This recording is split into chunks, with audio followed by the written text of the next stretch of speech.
Hello guys, magluto tayo ng adobong manok. I-marinate muna natin guys para mas yung yung chemicals niya mo absorb sa chicken. Ito ang ating ingredients guys.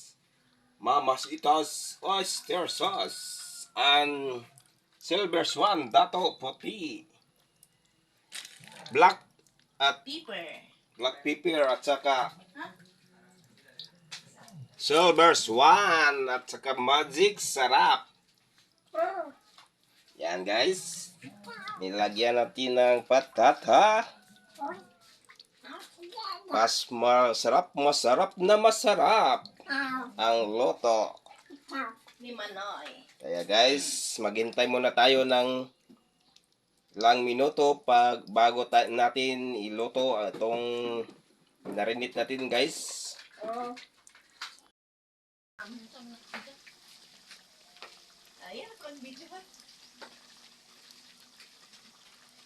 Yan mga idol, luto na ang atong adobo. Yan. Adobong manok mga idol.